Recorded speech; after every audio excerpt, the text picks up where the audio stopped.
kogunenud siia nii palju. Meedial ei ole võimalik lõputult valetada jälle selles, kuidas siin oli mõnisada inimest. Sealt mäe otsast tehakse pilti ja pärast on väga hästi näha, et lausa esimesel hinnangul võib julgelt öelda, et siin on kindlasti üle 1000 inimese, kui mitte sinna teise 1000 poole. Mida ma tahan öelda tänasel päeval seonduvalt selle ÜRO rändeleppega? 4 peamist punkti. Esiteks, ma usun, et te kõik nõustute, et me oleme väsinud sellest pidevast orjameelsusest, mida me näeme meie poliitilises juhtkonnas.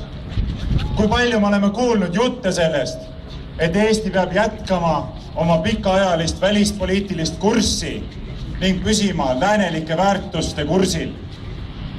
Kui palju me oleme kuulnud seda, aga mida see tähendab? Mida see tähendab, ma küsin? Kui lätlased saavad teha teisiti, kui ette kirjutatakse, leedukad saavad teha teisiti, poolakad saavad teha teisiti, ungarlased saavad teha teisiti, austerlased saavad teha teisiti, bulgaarlased saavad teha teisiti, ameeriklased teevad teisiti. Mida siis tähendab, et Eesti peab jätkama tingimata oma pikaajalist välispoliitilist kurssi? Mis see välispoliitiline kurss on muu, kui mitte lihtsalt lömitav orjameelsus? Reetmine. Kas me tahame olla selline rahvas, ma küsin? Me ei taha olla selline rahvas. Ja see on sõnum, mida peab kuulma, mida peab olema kuulda, mida peavad kuulma parteid, kes meie üle valitsevad. Enne kõike peavad nad kuulma seda sõnumit tuleva aasta märtsi alguses toimuvatel Riigikogu valimistel. Jätkem hästi meelde, et nii Reformierakonnal kui ka Keskerakonnal oleks olnud parlamendis võimalus peatada Eesti poolt toetuse väljendamine ÜRO rändeleppele. Isamaal oli võimalus seda samamoodi teha, saates küsimuse tagasi valitsusse ja öeldes, et valitsuses me seda ei toeta, olekski olnud asjal lõpp. Keskerakond hääletas in corpore selle poolt Riigikogus. Ja Reformierakond marssis saalist välja, kui oli võimalik saata asi tagasi valitsusse või lõpetada muul moel sellele toetuse väljendamine Eesti Vabariigi poolt. Nüüd teiseks, ma usun, et meil kõigil on lõplikult kõrini sellest, kuidas meile pidevalt valetatakse. Kas pole meil kõrini sellest? On kõrini. Kui palju me oleme kuulnud jutte sellest, et ÜRO rändeleppe ei ole õiguslikult siduv. Nii. Aga kui me vaatame algtekstis, seal ei ole öeldud, et see ei ole õiguslikult siduv. Seal on öeldud, et see on mitteõiguslikult siduv. Ehk keskne sõna on see, et see on siduv, aga mitte esialgu vähemalt õiguslikult. Nüüd me ju teame, et ka see retoorika on mõeldud avalikkuse petmiseks. Me teame, miks seal ei ole kirjutatud otseselt, et see on kohe alates alla kirjutamisest saati kõikidele riikidele täielikult siduv õiguslikult. Sellepärast, et sellisel juhul ei kirjutaks keegi sellele alla, keegi ei liituks sellega.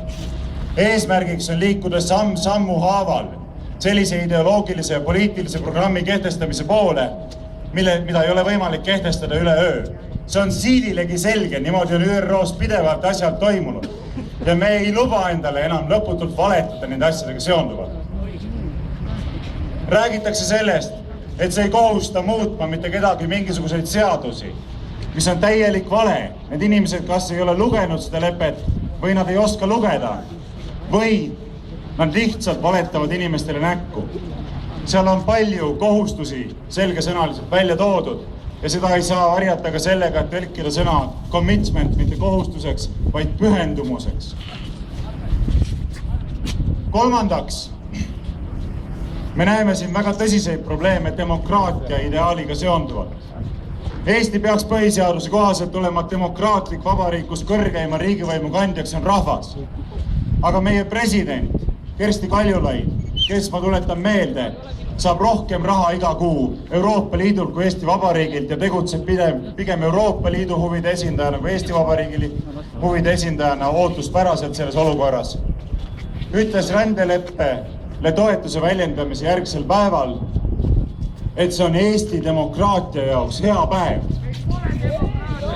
Mis demokraatia see selline on, ma küsin? Me teame arvamusküsitluste kohaselt, et rahva enamus ei toeta ÜRO rändeleppega ühinemist Eesti Vabariigi poolt. Seda ei toetanud ka valitsus ja seda ei toetanud ka parlamendi enamus, 41 saadikut 101-st. Niisiis, seda ei toeta rahva enamus, seda ei toeta parlamendi enamus ja seda ei toeta valitsus tervikuna. Mis demokraatiast me siin räägime? Kas te peate inimesi lolliks, proua president? Kas te peate meid idioodiks? Ilmselt küll, nii tundub. Aga kui te peate inimesi idiootideks, oma enda rahvast, siis te ei saa ju eeldada, et teie suhtes mingit lugupidamist oleks rahva seas. See president, keda ei ole rahvas endale juhiks valinud, peaks astuma tagasi. Kas te nõustute minuga? Veel kord, see president peaks astuma tagasi. Kas te nõustute minuga? Ma väga loodan, et see sõnum kostab ka Kadriorgu ja et see kostab ka Toompeale. Neljandaks, ma tahan rõhutada seda, et me ei tohi leppida mitte mingisuguste ilmingutega, mis on suunatud sõnavabaduse mahasurumisele. Selles samas ÜRO rändeleppes on öeldud, et liituvad riigid võtavad endale kohustuse juurida välja igasugune sallimatus, vihkamine ja diskrimineerimine immigrantide suhtes. Mida see tähendab? Me keegi ei poolda sallimatust, vihkamist, aga fakt on see, et sallimatuseks ja vihkamiseks tahetakse tembeldada igasugune avalik mittenõustumine nende inimeste ideoloogilise poliitilise programmiga, kes meile seda lepet peale suruvad. See on läbinähtav. Me teame, et vasakpoolsed tahavad kehtestada niinimetatud vihakõne seadusi, vihakõne keeluseadusi, selleks, et suruda maha täpselt sellist sõnavabadust, nagu me siin täna praktiseerime. See on meie elementaarne kodanikuõigus, mis on tagatud meile põhiseadusega ja peame seisma selle kaitsel kompromissitult. Olete nõus? Sellega seonduvalt on täiesti vastuvõetamatu ka see, kui hakatakse sekkuma nende inimeste avalike koosolekute pidamise vabadusse, kes ei nõustu meie valitsejate ideoloogilise ja poliitilise programmiga. See, kui politsei ei algata väärteomenetlust vasakpoolsete suhtes, kes tungivad meie meeleavaldustele, tulevad, võtavad jõuga meeleavaldused üle, püüavad neid kaaperdada, on täiesti vastuvõetamatu. Kas te olete nõus? Politsei kohustus on kaitsta meie õigust sõnavabadusele, meie elementaarset õigust kogunemisele ja oma seisukohtade väljendamisele. Ja see, kui mingisugused inimesed saavad tungida siia lavale ja püüda kaaperdada meie meeleavaldust, on kivi politsei kapsaaeda. Teie peate tagama meie õigust käituda kodanikena. Ja te peate võtma ette kohased meetmed nende suhtes, kes seda õigust ei austa. Vastasel juhul kaob ka respekt politsei enda vastu.